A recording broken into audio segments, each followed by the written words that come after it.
Қайырлы күн, баршаңызға қалдарыңыз қалай? Мен 5 жылдық тәжірибесі бар балалар массажы және ересек массажының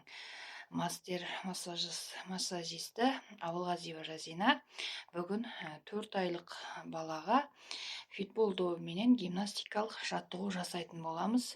Менімен бірге жасаңыз. Бұл не үшін керек десеңіз, бірінші баланың тонустарын күшейтуге көмектеседі. Ең бірінші баланы фитбол добына ішпенен жатқызамыз. Және бұны ары бері аяқтарына ұстап, бұлай жасаймыз. Менің балам камераға түскен жақсы көреді, өзі солай. Міне, бұл жерде баланы бұлай жібереміз, міне.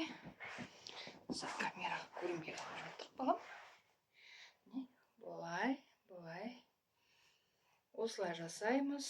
Және бұл ең ескеретін жағдай, біздің добымыз қатты үріліп кетпеген болу керек. Содан кейін айналма әдісін жасаймыз баланың. Бұл біздің баламыздың ішкі бұлшық еттеріне көмектеседі. Және бұл ішекте газ жиналуы болса, сол кезде жақсы көмектесетін болады. Және баланың еңбектеуіне көп үлесі бар. Және де бұл тепе-теңдікті сақтауды үйренеді бұл гимнастикадан. Және қапталмен жатқызамыз. Қаптал жаттығуын жасаймыз. Себебі аунап үйрену керек бала бір қапталда. Бұл жерде қаптал бұлшық еттері, қаптал бұлшық еттері созылу керек. Қолын ұзына созамыз. Осылай. Және де арқаға, дәл арқаға, алдаға қалай жасасақ, дәл солай жасаймыз.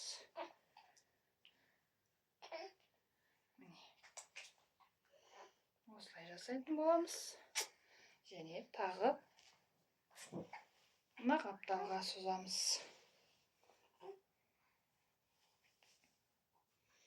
Бұл жаттығуды күнделікті жасап тұрсаңыз, балаңыздың тонустары жіберіп, қатып жатқан бұлшық еттері жібейді, және тез қимылдап ширақ болады.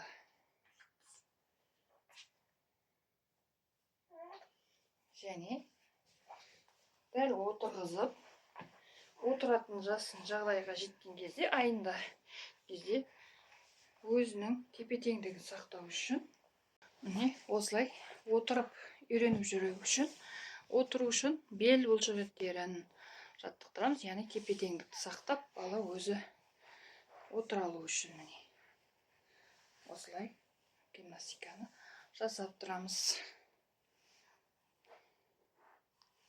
Және бұны массажбен қосып алсаңыздар да болады. Жеке гимнастика жасау арқылы да жасалынады. Міне осылай